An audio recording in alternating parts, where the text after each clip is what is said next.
Alat peraga kampanye APK sudah mulai terlihat di sejumlah titik dan ruas jalan di Kota Palembang. Penempatan APK di sembarang tempat, khususnya pepohonan, dapat berdampak buruk, terutama terhadap lingkungan. Menjelang pemilu 2024, alat peraga kampanye seperti poster dan baliho sudah mulai terlihat di sejumlah titik di Kota Palembang. Namun sejumlah APK diletakkan di tempat yang tidak semestinya, seperti pepohonan. Mengenai hal ini, Kepala Divisi Hukum dan HAM Walhi Sumatera Selatan Yusri Arafat mengatakan penempatan APK pada objek seperti pohon dapat berdampak negatif terhadap lingkungan. Menurutnya, paku yang digunakan untuk memasang APK tersebut dapat merusak struktur pohon sehingga dapat memicu perubahan iklim. Kita sekarang dihadapkan pada situasi krisis iklim, ya kan, pemanasan global.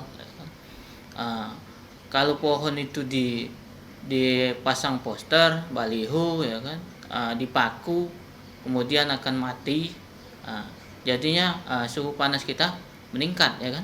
Paku itu kalau pohon dipaku, kambiumnya kan menjadi rusak, pohon luka, ya kan, lambat laun dia menjadi mati, ya. Pihak terkait disarankan untuk bersikap tegas kepada para caleg dan partai politik, seperti melakukan penertiban dan pemberian sanksi agar tidak memasang APK di sembarang tempat. Arwimo Rahman, TVRI Sumatera Selatan melaporkan. Saudara, penempatan alat peraga kampanye tidak boleh di sembarang tempat, seperti di fasilitas umum milik pemerintah, pepohonan maupun tempat-tempat yang dilarang sesuai ketentuan yang berlaku. Seperti apa pelanggaran dan sanksi yang diterapkan oleh pihak terkait agar alat peraga kampanye ini tidak diletakkan di sembarang tempat? Informasi selengkapnya saat ini kita telah terhubung bersama reporter TVRI Sumatera Selatan Arwimo Rahman. Selamat sore Arwimo, silahkan dengan laporan Anda. Ya, baik Ruby, Rani, dan juga saudara, menjelang pemilu 2024 ini sejumlah alat peraga kampanye atau APK telah terpasang di sejumlah titik di Kota Palembang. Meski demikian, sejumlah APK ini terpantau berada di tempat yang tidak semestinya, khususnya pepohonan. Dan mengenai hal ini, Ketua Bawaslu Kota Palembang, Yusnar, mengatakan jika pemasangan APK di pepohonan ini sudah melanggar peraturan Wali Kota nomor 7 tahun 2017 mengenai keindahan Kota Palembang. Dan untuk itu pihaknya menghimbau kepada partai politik peserta pemilu 2024 untuk mencabut APK ini dari pepohonan, mengingat APK yang di pepohonan ini dikhawatirkan dapat merusak pohon sehingga dapat memicu perubahan iklim.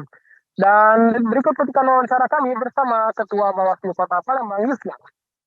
Yang di pohon itu tentu melanggar Perwali nomor 7 2017 tentang keindahan kota itu sendiri.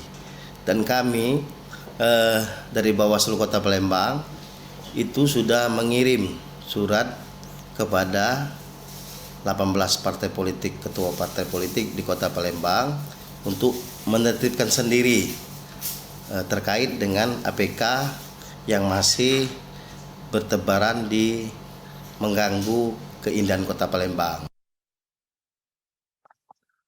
Ya, sebagai informasi tambahan Rani dan juga Ruby, masa kampanye pemilu 2024 dimulai pada tanggal 28 November atau sekitar 25 hari lagi. Dan nantinya dimulai tanggal tersebut, para parpol maupun para caleg dapat memasang APK mereka dengan bebas, namun tetap mengikuti peraturan yang berlaku. Demikian yang dapat saya laporkan dari Kota Palembang. Dan kita kembali ke studio bersama Rani dan juga Ruby. Baik, terima kasih Arwimo Rahman melaporkan langsung dari Kota Palembang, Provinsi Sumatera Selatan. Selamat sore Wimo dan selamat bertugas kembali.